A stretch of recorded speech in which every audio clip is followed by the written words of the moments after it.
وسراجا منيرا. أما بعد فأعوذ بالله من الشيطان الرجيم. بسم الله الرحمن الرحيم. ويل لكل همزة لمزة الذي جمع مالا وعدده يحسب أن ماله أخلده كلا لينبذن في الحطمة وما أدراك ما الحطمة نار الله الموقدة التي تطلع على الأفئدة إنها عليهم مؤصدة في عمد ممددة. صدق الله العظيم. وقال تعالى في شان حبيبه ومحبوبه ومعشوقه مخبرا وآمرا إن الله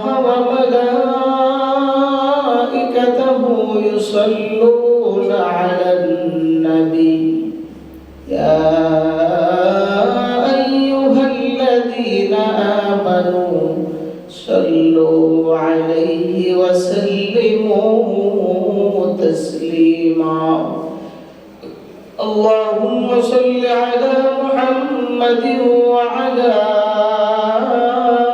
آل محمد كما صليت على إبراهيم وعلى آل إبراهيم إنك حميد مجيد.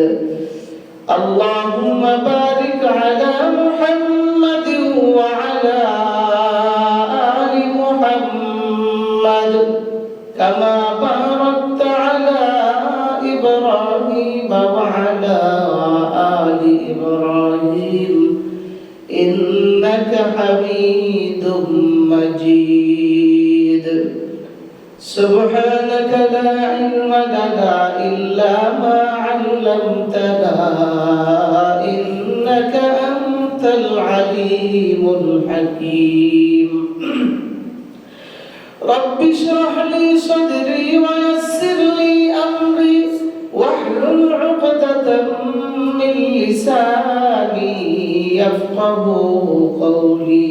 لا إله إلا الله لا إله إلا الله لا إله إلا الله لا إله إلا الله لا إله إلا الله لا إله إلا الله لا إله إلا الله لا إله إلا الله لا إله إلا الله لا إله إلا الله لا إله إلا الله لا إله إلا الله لا إله إلا الله لا إله إلا الله محمد رسول الله صلى الله عليه وسلم. আলহামদুলিল্লাহ, আল্লাহ পাক রব্বুল আলামিনের দরবারে লাখ কোটি শুকর সুজুদ। যে মহান দয়াময় রব্বুল আলামিন আপনি আমাদিগকে আল্লাহ তাআলার ঘর মসজিদে জুমার নামাজ আদায়ের লক্ষ্যে আসার বসার সুযোগ করে দিয়েছেন। পাশাপাশি আল্লাহ পাক রব্বুল আলামিন আমাদেরকে সুস্থতার নিয়ামত দিয়া তার দয়ার মাধ্যমে আল্লাহ তাআলার কুদরতি কদমে সিজদা দেওয়ার সুযোগ করে দিয়েছেন। এই জন্যই মহান রব্বে কাবার দরবারে কালিমাতুশ শুকর আদায় করছি আলহামদুলিল্লাহ। আর অত্যন্ত শুকরিয়ার বিষয় যে আল্লাহ পাক রব্বুল আলামিন আমাদেরকে মুসলমানের ঘরে জন্ম দিয়ে শ্রেষ্ঠ নবীর শ্রেষ্ঠ উম্মত বানিয়ে আল্লাহ পাক রব্বুল আলামিন আমাদেরকে তার দয়ার মাধ্যমে দুনিয়ার এই নাজ নিয়ামত দেখাইতেছেন এবং পাশাপাশি আল্লাহ তাআলার গোলামি করার সুযোগ দান করে দিয়েছেন। এই জন্য আমরা শুকরিয়া আদায় করি আল্লাহ তাআলার দরবারে আলহামদুলিল্লাহ। আমাদের মতো অনেক মানুষ আছে বিধর্মী, যারা ইসলাম ধর্ম তাদের কাবুলিয়ত নয়, আল্লাহ তাআলার মনোনীত ধর্মটা তাদের কাছে পছন্দনীয় নয়, অথবা তারা ইসলাম এই আল্লাহর মনোনীত ধর্মের ভিতরে তাদের জন্ম নাই। বিভিন্ন বিধর্মীর অনুকূলে তাদেরকে আল্লাহ তাআলা জন্ম দিয়েছেন। তারা ইচ্ছা করলেও ইসলামের কাজগুলো করতে পারতেছে না। দুনিয়ার এই মোহের মধ্যে পড়িয়া তারা যা ইচ্ছা তাই করতে পারতেছে। একমাত্র ইসলাম ধর্মাবলম্বীরা যারা আছে, আল্লাহর মনোনীত ধর্মকে যারা ভালোবাসে, যারা এই ধর্মের অনুকূলে আছে, তারাই একমাত্র দৈনিক 5 বেলা আল্লাহ তাআলার কুদরতি কদমে সিজদা দিতে পারতেছে। আর তাদের সিজদাগুলো আল্লাহর দরবারে অনেক মূল্যবান ও মর্যাদাপূর্ণ। কারণ বিধর্মী যারা আছে, অন্য ধর্মের অবলম্বী যারা আছে, তারা ইচ্ছা করলেও আল্লাহ তাআলার দরবারে সিজদা দিতে পারতেছে না। আর পারলেও হবে না, তারা যতই ইবাদত করুক হবে না। কেন? তারা আল্লাহর মনোনীত ধর্মের ভিতরে নাই, তারা বিধর্মী, তারা বিনা হিসাবে জাহান্নামী। এই জন্যই আল্লাহ পাক রব্বুল আলামিন আমাদেরকে এই ধর্মের ভিতরে, আল্লাহর মনোনীত ধর্মের ভিতরে আল্লাহ তাআলা নিযুক্ত করেছেন। এটা আমাদের জন্য অনেক বড় একটা পাওয়া, যে আমাদের মতো মানুষ হয়েও অন্য ধর্মের হওয়ার কারণে ইসলাম ধর্মের এই বিধানগুলো পালন করতে পারতেছে না। আর আমরা অতি সহজেই আল্লাহ তাআলার মনোনীত ধর্মের কুলে আমরা জন্মগ্রহণ করেছি। এটা আমাদের জন্য তো অনেক বড় একটা নিয়ামত। এখন আমাদের কর্তব্য কি? যেহেতু আল্লাহ তাআলা এই শ্রেষ্ঠ ধর্মের ভিতরে আমাদেরকে পাঠিয়েছেন, অবশ্যই তার একটা মাকসাদ, উদ্দেশ্য আছে। এই উদ্দেশ্যটাই হলো যে আল্লাহ তাআলা এই দুনিয়া নামক নিয়ামতের মধ্যে থাকিয়া আল্লাহর দেওয়া নিয়ামত ভোগ করিয়া, আল্লাহর দেওয়া নিয়ামতের উপর বিচরণ করিয়া আল্লাহ তাআলার ইবাদত যেন করি, এটাই আমরা আল্লাহ চায়। সুবহানাল্লাহ। এছাড়া বান্দার কোনো কিছু চায় না আল্লাহ। যে বান্দা দুনিয়াতে নেক আমল করিয়া জান্নাতের একটা ইট, জান্নাতের একটুকু স্বর্ণ, জান্নাতের কোনো নাজ নিয়ামত ওই জায়গায় লাগাতে হবে, এই জন্য কোনো বান্দাকে ইবাদত করার জন্য আল্লাহ পাঠান নাই। অথচ এই ইবাদতগুলো বান্দার উপকারের জন্য আল্লাহ তাআলা পাঠিয়েছেন। আল্লাহ বলেন, বান্দা আমার ইবাদতের প্রয়োজন নাই, ইবাদতের প্রয়োজন একমাত্র তোমারই। তুমি যদি ইবাদত করো, আমি আল্লাহকে ডাকো, ডাকার মতো ডাকো, তাহলে তোমারই বান্দা লাভ, আমার লাভ নাই। তুমি বান্দা যদি কিয়ামত পর্যন্ত তোমার হায়াত থাকে, তুমি যদি হায়াত নামক দৌলতটা থাকতো, তুমি আমি আল্লাহকে ডাকো না, এতে আমি আল্লাহর কোনো কিছু আসে যায় না। কারণ যে বান্দা ডাকবে সেই লাভবান হবে, যে বান্দা ডাকবে না সেই ধ্বংস অনিবার্য। তার জন্য রয়েছে চিরস্থায়ী জাহান্নাম। নাউযুবিল্লাহি মিন যালিক। এই জন্য আমাদের জন্য কর্তব্য হলো আল্লাহ তাআলার গোলামি করা। আল্লাহ তাআলার দেওয়া যে নিয়ামতগুলো পেয়েছি, এই নিয়ামতের শুকরিয়া আদায় করা এবং আল্লাহর কাছে আরো বেশি বেশি নিয়ামত চাওয়া। এই নিয়ামত যত বেশি আল্লাহর দরবারে চাবো, তত আল্লাহর পক্ষ থেকে অঢাল ভাবে আল্লাহ তাআলা বিগাইরে হিসাব, যার কোনো সীমা নাই, সীমারেখা নাই, আল্লাহ তাআলা দান করবেন, কোনো হিসাব নিকাশ নাই। এই জন্য আমরা দুনিয়াতে চলতে ফিরতে আল্লাহর এই দুনিয়া নামক নিয়ামতের মধ্যে বিচরণ করতে গিয়ে আমরা আমাদের নিজের নফসে কি করছি না করছি এটা আমরা তালাশ করব। যে আল্লাহ তো আমাদেরকে পাঠাইছেন, ওয়া খালাকাতুল জিন্না ওয়াল ইনসা ইল্লা লিয়াবুদুন, একমাত্র আল্লাহ তাআলার ইবাদত করার জন্য। যেন ইবাদত করে, ইবাদত করলে আমাদেরই লাভ, আল্লাহ তাআলার কোনো আশায় যায় না। ইবাদত যদি বান্দা যত বেশি করবে তত আল্লাহর কাছে যাবে, আর আল্লাহর কাছে গেলে বান্দারই লাভ, আল্লাহর কোনো লাভ নাই। সুবহানাল্লাহ। এই জন্য বান্দা ইবাদতের মাধ্যমে যত বেশি আল্লাহর কাছে যাবে বান্দারই লাভ, আল্লাহর লাভ নাই। তবে হ্যাঁ, আল্লাহ তাআলা যদি বান্দার উপর খুশি হয়ে যায়, তখন যে ব্যক্তি যার উপর খুশি হয়ে যায়, তখন আল্লাহ তাআলা বলেন, বান্দা এই দুনিয়া নামক নিয়ামতের মধ্যে থাকিয়া তুমি যা চাইবা আমি আল্লাহ তাআলা বিগাইরে হিসাব, বেহিসাব দান করব। সুবহানাল্লাহ। এই জন্য আল্লাহ তাআলা যেহেতু এই দুনিয়া নামক নিয়ামতের মধ্যে আমাদেরকে পাঠাইছেন, তাহলে আমরা আমাদের চলাফেরা করতে গিয়ে সব দিকটা উপলব্ধি করব। আমার দ্বারা যদি কোনো গুনাহ হয়, আমার দ্বারা যদি কোনো ক্ষতি হয়, এটা আমি নিজে তালাশ করে বের করব। অন্যজনে দোষ করলো কিনা, অন্যজনে কি করলো না করলো, এগুলো যদি আমরা তালাশ করি, এগুলো যদি আমরা খুঁজে খুঁজে বের করি অন্যজনের ব্যাপারে, তো আল্লাহ তাআলা বলেন, তুমি নিজের তালাশ তুমি করলা না, নিজের নফস কোন দিকে চলতেছে এটা তুমি তালাশ করলা না, নিজের নফসের তুমি ডাক্তারি করলা না, অন্যের ডাক্তারের জন্য তুমি পাগল হয়ে আছো, অথচ তুমি সবচেয়ে বড় রোগী হয়ে আছো, এই রোগের কোনো ওষুধ তুমি ফিট করতেছো না। মনে রাখো, যারা তোমাদের নিজের দোষ না খুঁজিয়া অন্যের দোষ তালাশ করো, তো আল্লাহ তাআলা আমার তেলাওয়াতকৃত এই সূরার মধ্যে আল্লাহ তাআলা বলেন, ওয়াইলুল লিকুল্লি হুমাযাতিল লুমাযাহ। আল্লাহ তাআলা বলেন, যারা নিজের দোষ তালাশ করে না, অন্যের দোষ অনুসরণ করে, অন্যের দোষ তালাশ করে, অন্যজনে কি করলো না করলো, অথচ নিজের দোষ তালাশ করে না, আল্লাহ বলেন, বান্দা রেডি রাখো, তোমার জন্য দুর্ভোগ আসতেছে। বলেন নাউযুবিল্লাহ। এই জন্য আল্লাহ বলেন, ওয়াইলুল লিকুল্লি হুমাযাতিল লুমাযাহ আল্লাযী জামা মালাহু ওয়া আদ্দাদা। আল্লাহ তাআলা বলেন, নিজের দোষটা তুমি তালাশ করে বের করো বান্দা, অন্যের দোষ তুমি অনুসরণ করিও না।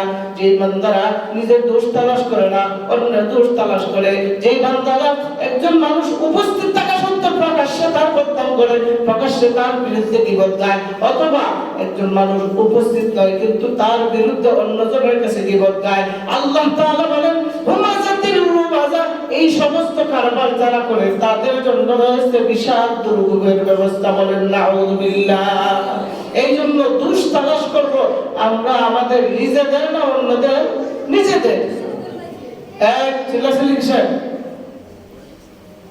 আমরা আমাদের নিজেদের দোষ তালাশ করব, অন্যদের দোষ তালাশ করব না। আমরা যখন আমাদের নিজেদের ভুলগুলা ত্রুটিগুলা যখন খুঁজে খুঁজে যখন বের করব, তখন আপনার আচরণ, আপনার ব্যবহার, আপনার চালচলন দেখিয়া আল্লাহ তাআলার আরেক বান্দাকে আল্লাহ তাআলা আপনার মাধ্যমে হেদায়েতের রাস্তায় উঠাই দিবেন। সুবহানাল্লাহ। অনেক মানুষ দেখছেন না, যে একজন মানুষ, একজন বুজুর্গ সবসময় চলাফেরা করে, চলাফেরা করার ক্ষেত্রে অন্য একজন মানুষ তার চলাফেরা, চালচলন, ব্যবহার দেখিয়া, তার সাথে ব্যবহার দেখিয়া এক পর্যায়ে দেখা যায় তার সুরতে সে সুরত ধরে, তার নামাজে সে ওই রকম ভাবে নামাজ পড়ে, সে যেভাবে টুপি পড়ে ওই জন্য এইভাবে টুপি পড়ে, সে যেভাবে পাঞ্জাবি পড়ে ওই জন্য ওইভাবে পাঞ্জাবি পড়ে। অর্থাৎ ওই বান্দার মাধ্যমে আল্লাহ তাআলা এই নাফরমান বান্দাকে হেদায়েতের রাস্তায় উঠাই দিয়েছেন। সুবহানাল্লাহ। এটা আমার চোখের দেখা। একজন আমার আব্বাজান ওই খাদিমপুর বালা বাজারের ধারে খাদিমপুর আছে একটা, এই খাদিমপুর যখন চাকরি করতেন, একজন মানুষ খুব বেশি তার মা এবং তার বউকে মারপিট করত। এমন মারপিট করতো, তার মাকে এক পর্যায়ে লাথি মারতো, বলেন নাউজুবিল্লাহ। এমন লাথি মারতো, আর লাথি মারিয়া বিশ্রী ভাষায় গালাগালাজ করতো। তো আব্বা যখন ওই জায়গায় গেছে, যাওয়ার পরে যখন ওই জায়গায় প্রায় 6 মাস হয়ে গেছে, তখন ওই লোকটার ব্যাপারে জানতে পারছি। জানার পরে ওই লোকটার সঙ্গে বাজারে দেখা হয়েছে। সে একজন ছিল পান বিক্রেতা, পান সুপারি বিক্রি করত। তো তার সাথে যখন আব্বার সাক্ষাৎ হয়েছে, সাক্ষাৎ হওয়ার পরে তখন আব্বা তাকে ওনার নিজের মতো ওনাকে বুঝাইলেন। বোঝানোর পরে একদিন উনি স্বেচ্ছায় মসজিদে গেছে। মসজিদে যাওয়ার পরে আরো কিছু বুঝাইলেন। বোঝানোর পরে বললেন, তুমি নামাজ পড়া লাগবে না, প্রত্যেকদিন একবার তুমি মসজিদে আসো। সুবহানাল্লাহ। একদিন মসজিদে আসো, প্রত্যেকদিন একবার। তোমার যখন নামাজ পড়তে ভালো লাগে না, অন্তত তোমাকে একদিন তুমি মসজিদে এসে আমার সময় দিও। এইভাবে প্রায় 1 মাস যাবত সে আসা যাওয়া করছে। আসা যাওয়া করার পরে এরপরে দেখা যায় হঠাৎ করে একদিন, আব্বা বলা লাগে নাই, একদিন নিজের দিকে গিয়ে তার মা এবং বউয়ের ফাওয়া তুলে কান্না করতেছে। সুবহানাল্লাহ। অতীতে যা ভুল করছি আল্লাহর রাস্তায় তোমরা আমাকে মাফ করে দাও। আর আমি একজন হুজুরের সহবত, এটা গর্বের বিষয় না, অহংকারের বিষয় না, তাকাব্বুরের বিষয় না, শিক্ষণীয় জন্য বলতেছি যে মানুষকে আল্লাহ তাআলা কি না করতে পারে। কোন বান্দা যদি হেদায়েতের রাস্তায় উঠতে চায়, এই চেষ্টাটা করে আল্লাহ তাআলা সামান্য জিনিস দিয়ে তাকে হেদায়েতের রাস্তায় উঠায় দেয়। সুবহানাল্লাহ। মাপ চাইয়া দৌড়ে আসছে মসজিদে, আইসা আব্বাকে এক্সট্রা পাত্রি দিয়ে তার মাথা ফাঁক দিলাইছে, একটা জুব্বা দিয়ে জুব্বা কিনছে।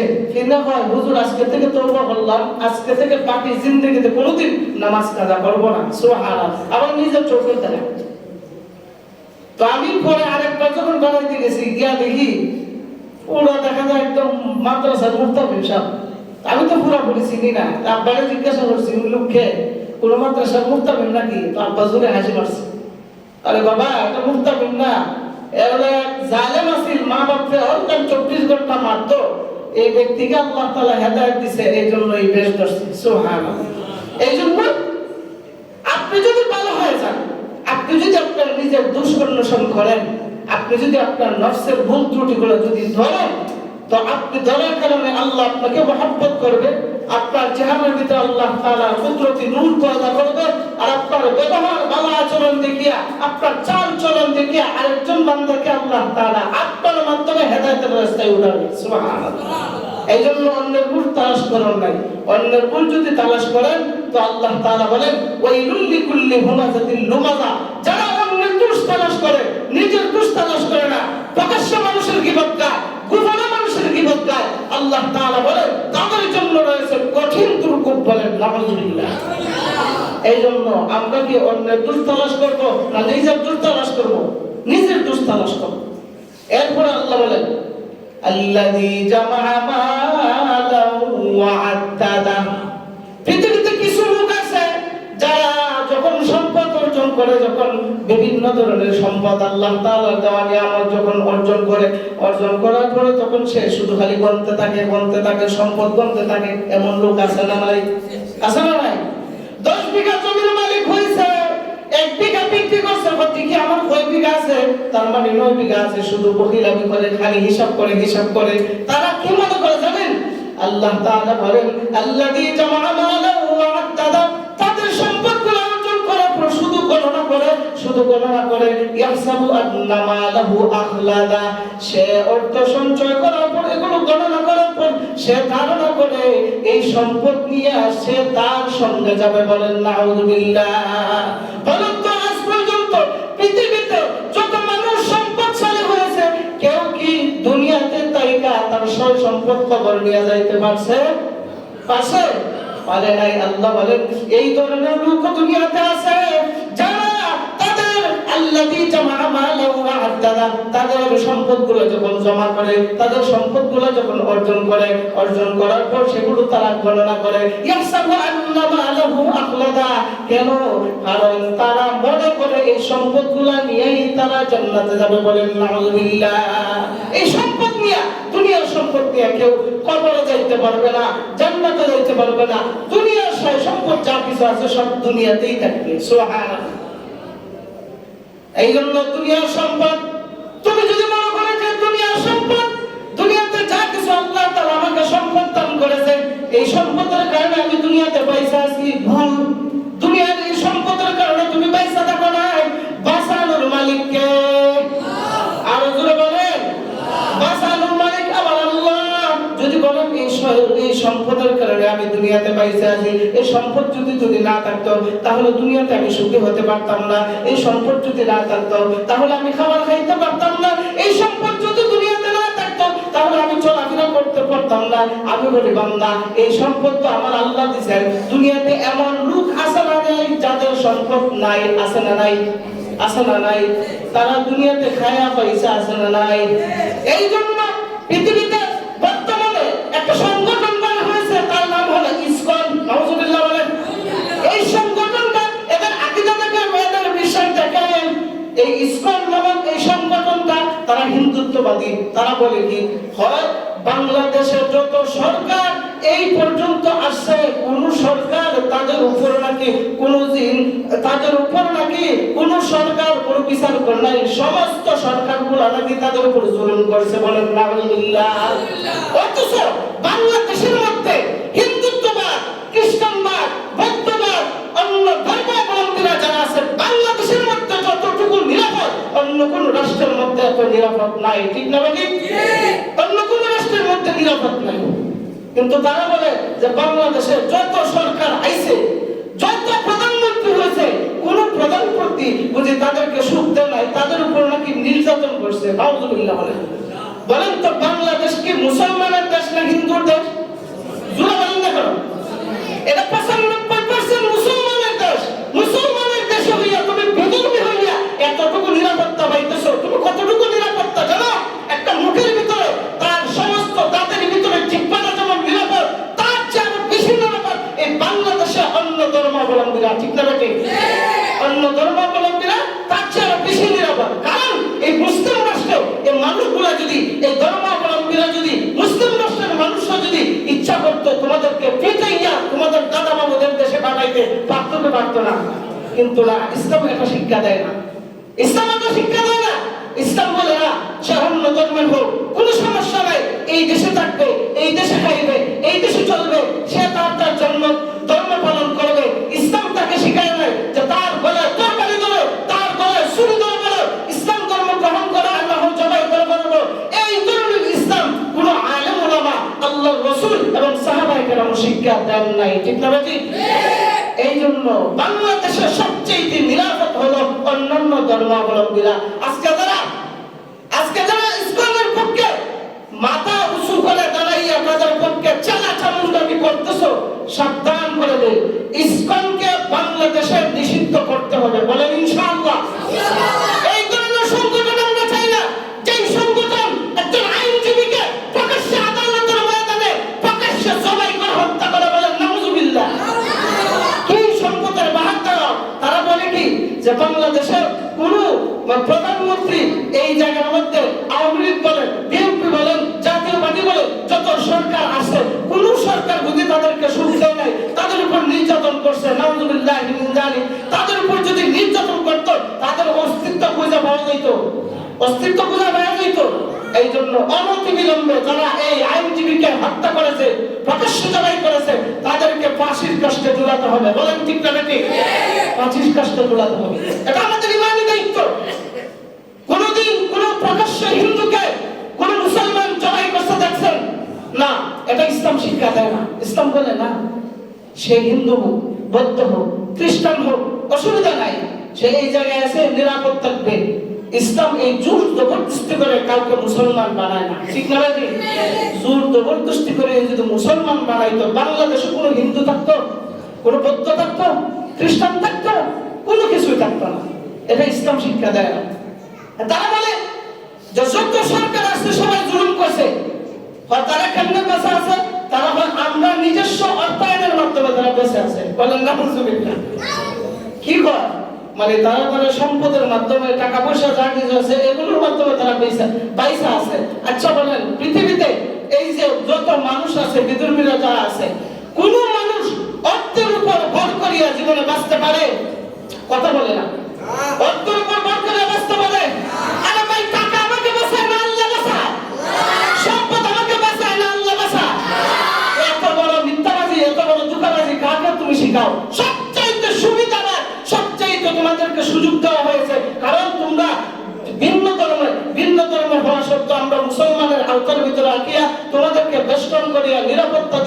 আর এখন তোমাদের উপর জুলুম করছি, বন্ডামি ছাড়া আর কোনো কিছু না। এই জন্য আমরা আমাদের পক্ষ থেকে জানাই ইসকনকে নিষিদ্ধ করতে হবে। বলেন ঠিক না ঠিক? যাই হোক, বলছিলাম কিছু লোক আছে যে তাদের অর্থগুলো তাদেরকে খাওয়ায়, অর্থগুলো অর্জন করিয়া মাল সম্পদ যা কিছু আছে এগুলো অর্জন করিয়া তারা গণনা করতে থাকে আর বলে, তারা মনে করে কি যে এই সম্পদগুলা ইয়াহসাবু আন্না মালাহু আখলাদা, এই সম্পদগুলো তারা নিজে কি নিয়ে যাইবে, সাথে নিয়ে যাইবে।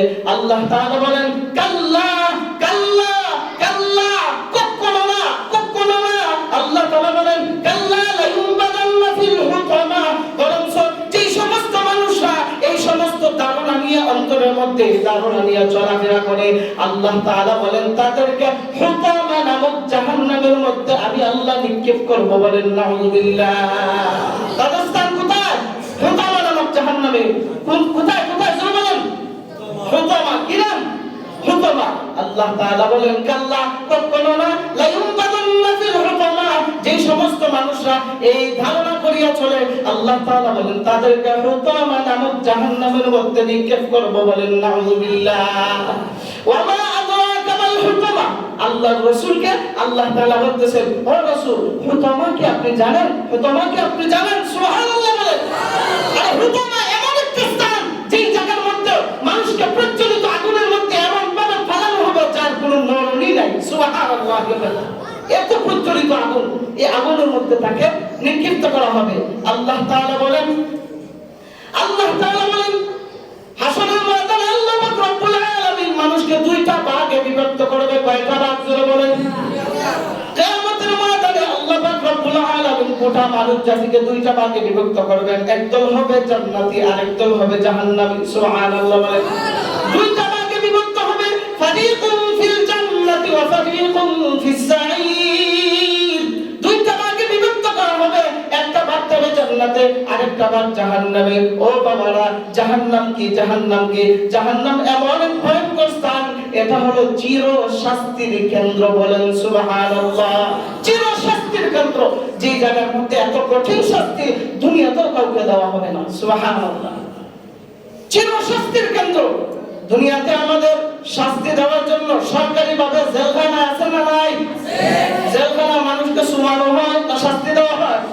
আর বলেন, জেলখানায় মানুষকে শাস্তি দেওয়া হয়, তবে নির্দিষ্ট টাইমের ভিতরে, নির্দিষ্ট টাইমের ভিতরে তাকে শাস্তি দেওয়া হয়। যদিও একজনের মানুষের যদি যাবজ্জীবন কারাদণ্ড হয়, যাবজ্জীবন কারাদণ্ড হওয়ার পরে ওই মানুষটা যখন মৃত্যুবরণ করে, এরপরে কি আর কোনো সরকারিভাবে তাকে শাস্তি দেওয়া হয়? আর কোন শাস্তি দেওয়া হয়?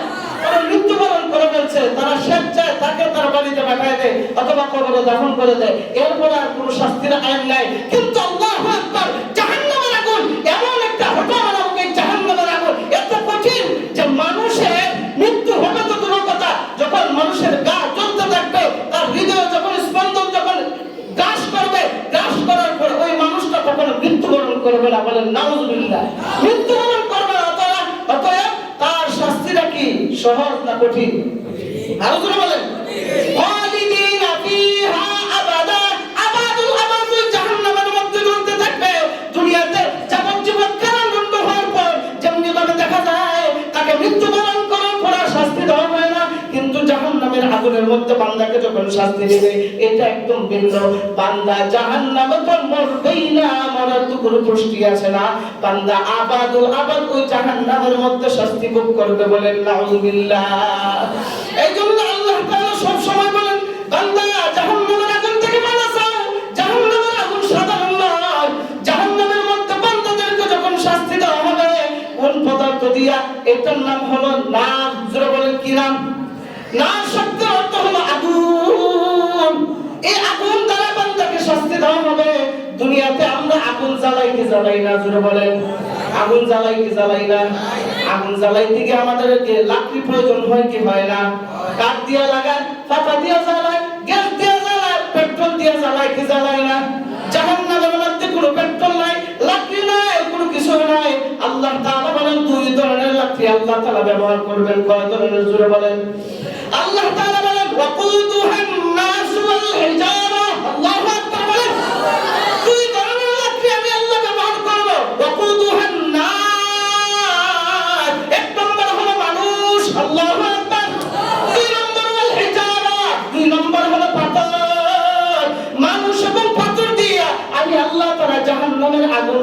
প্রজ্বলিত করবো, বলেন নাউযুবিল্লাহ। দুনিয়ার আগুন বরদাস্ত করার মতো আমাদের কারো ক্ষমতা আসেনি। দুনিয়ার মধ্যে সবচেয়ে নিম্নমানের আগুন কোনটা? মোমবাতির আগুন, কুফির আগুন। ঠিক না বেঠিক? ঠিক না বেঠিক? মোমবাতির আগুনের ভিতরে আপনি ইচ্ছা করলেন 3 সেকেন্ড অথবা 4 সেকেন্ড রাখা সম্ভব? সম্ভব কি সম্ভব না? পানি আগুনের মধ্যে এতটুকু রাখবেন না, এতটুকু রাখতে পারবেন না। এই দুনিয়ার আগুনের মধ্যে আপনি 3 সেকেন্ড অথবা 4 সেকেন্ড রাখবেন। এরপরে এই হাতটাকে যদি আপনি আগুনের মধ্যে দেন, এরপরে কি হাতকে বলবেন এ হাত 4 সেকেন্ড হয়ে গেছে সরে যাও? হাতকে কি বলা লাগে? আর কথা বলে না। দুনিয়ার আগুনের মধ্যে যখন হাত দিবে, হাতকে বলা লাগে না, অটোমেটিক গরম হওয়ার সাথে সাথে হাতটা চলে আসে। অটোমেটিক। আল্লাহু আকবার। দুনিয়ার আগুনের মধ্যে যখন আপনি স্পর্শ করবেন, স্পর্শ করার সাথে সাথে আপনার 3 সেকেন্ড হওয়ার সাথে সাথে হাতটা অটোমেটিক চলে আসবে। কিন্তু জাহান্নামের আগুন এমন প্রজ্বলিত আগুন, আল্লাহ তাআলা বলেন সূরা হুমাযার মধ্যে বলেন, আল্লাহ তাআলা বলেন নারুল্লাহিল মুকাদা। সুবহানাল্লাহ বলেন। আল্লাহ তাআলা বলেন এটা দুনিয়ার কোনো সাধারণ আগুন না, এটা হলো আমি আল্লাহর প্রজ্বলিত আগুন। সুবহানাল্লাহ। আল্লাতী তাত্তালিউ আলাল আফিদা।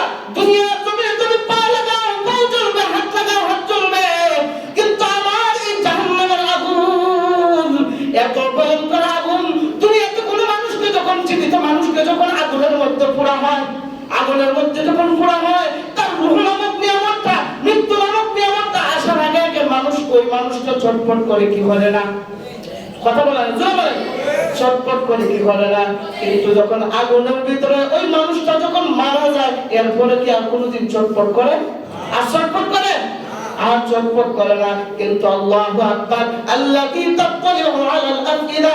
জাহান্নামের মধ্যে যখন কোন মানুষকে যখন ফালানো হবে, তার অঙ্গের কোন জায়গায় লাগার সাথে সাথে তার কলিজা পর্যন্ত পোড়া হয়ে যাবে। সুবহানাল্লাহ। কলিজা পর্যন্ত পোড়া হয়ে যাবে, কিন্তু মৃত্যু হবে না। সুবহানাল্লাহ। মৃত্যু হবে না। অর্থাৎ তার হাতটা জ্বলছে, আবার পুনরায় জীবিত হয়ে যাবে। সুবহানাল্লাহ। আবার পুনরায় জীবিত হইয়া আবার পুনঃ শুরু হবে। তার হৃদয়টা যখন গ্রাস করবে, গ্রাস হওয়ার সাথে সাথে আবার পুনরুত্থান হয়ে যাবে, আবার পুনর্জন্ম হয়ে যাবে। জন্ম হইয়া আবার সে প্রজ্বলিত আগুনের মধ্যে নিক্ষিপ্ত হবে। অর্থাৎ জাহান্নামের আগুনে বান্দা আবাদুল আবাদ জ্বলবে, কোনদিন মৃত্যুবরণ করবে না। সুবহানাল্লাহ। কারণ মৃত্যুবরণ বান্দা একবারই করে ফেলছে। কোথায়? দুনিয়াতে। কোথায়? আখিরাতে কি আমাদের কোনো মরণ আছে? আর কোনো মরণ নাই। মরণ একটাই, দুনিয়াতে আমরা তাইকা আসছিলাম, আসার পর আবার যখন চলে যাব, এটাই আমাদের মরণ। জাহান্নামে গিয়ে বান্দা মৃত্যুবরণ করবে না, জান্নাতে গিয়ে বান্দা মৃত্যুবরণ করবে না। এই জন্য আল্লাহ তাআলা বলেন বান্দা যত পারো আমি আল্লাহর কাছে দোয়া করো, রব্বানা সরিফ আন্না আযাব জাহান্নাম ইন্না আযাবাহা কানা মারামা। ও আল্লাহ, জাহান্নামকে আমার কাছ থেকে দূরীভূত করে দাও, জাহান্নামের আগুন সইতে পারবো না, নিশ্চয়ই জাহান্নামের আগুন বড় ভয়ঙ্কর। আল্লাহ তুমি আমাকে জাহান্নামের আগুন থেকে বাঁচাও।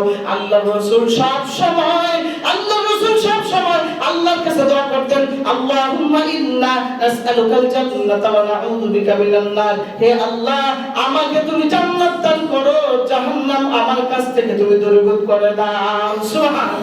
আল্লাহর রাসূল দোয়া করছেন। আর আমরা আল্লাহর ভয় তো নাই, আর নাইসা বেড়াই। এজন্য আল্লাহর ভয় ভিতরে ঢোকান। জাহান্নামের আগুনের কথা স্মরণ করেন। জাহান্নামের আগুন এমন ভয়ঙ্কর, এমন ভয়ঙ্কর। ছোট্ট একটা ঘটনা বলে শেষ করে। এই জাহান্নামের আগুনের ভয়ের কথা আল্লাহর রাসূলের সাহাবীরা স্মরণ করে বলতে 24 ঘন্টা কাঁদতেন। সুবহানাল্লাহ। হযরত ওমর রাদিয়াল্লাহু তাআলা শাম দেশ সফর করতে গেছেন। সফর করা অবস্থায়, সফর করিয়া যখন আবার ব্যাক করলেন, ইতিমধ্যে বুড়ির বাড়ি পাইলেন। বুড়ির বাড়িতে গিয়ে সাহাবায়ে কেরামদেরকে নিয়ে, তার সহপাঠীদেরকে নিয়ে দাঁড়াইলেন। আর বলতেছেন এটা কি বুড়ির বাড়ি? বলে হ্যাঁ বুড়ির বাড়ি। ঘরের দরজা দাঁড়িয়ে আওয়াজ দিলেন, বুড়ি মা আপনি কি ঘরে আছেন? বলে হ্যাঁ ঘরে আছি। যখন বের হয়ে আসলো, আসার পর বলতেছে বুড়ি মা আপনি কি অবস্থা আছেন, আপনার হালত কেমন? আমি কি হালতে আছি, আমার এটা কি কেউ খবর নেয়? আমি তো 3-4 দিন যাবত উপবাস অবস্থা আছি। বলে তাই নাকি? বলে হ্যাঁ। বলে আপনার ঘরের পাশ দিয়ে যে ওমর রাদিয়াল্লাহু তাআলা আনহু খলিফা গেছেন, আপনার কি জানা আছে? বলে জানা আছে, দেখছি দলবল নিয়ে সামনে দিকে যাইতেছে। আপনি কি ওমরকে কিছু বলতে পারলেন না? এমনি পরিবার বলে আমি উমরকে কেন বলবো? উমরকে আল্লাহ তাআলা এই রাষ্ট্রের খলিফা বানাইছেন। এই খলিফা বানানোর পর তার যে দায়িত্ব, তার দায়িত্ব হলো তার রাষ্ট্রের মধ্যে যদি কেউ অনাহার অবস্থায় থাকে, কোন রাষ্ট্রের মধ্যে যদি জনগণ যদি অনাহার থাকে, যদি অজ্ঞাসভায় থাকে, যদি, তাহলে রাষ্ট্রের প্রধান সেইটা দেখবে। তাহলে আমি কেন তার কাছে বলবো? সে আমাকে কেন বললো না? এই জন্য আমি বলতেছি যে সে আমাকে যে খোঁজ খবর নিল না, আমি তাকে কোনো কিছু বলবো না, বিচার দিব আমার আল্লাহর কাছে। সুবহানাল্লাহ।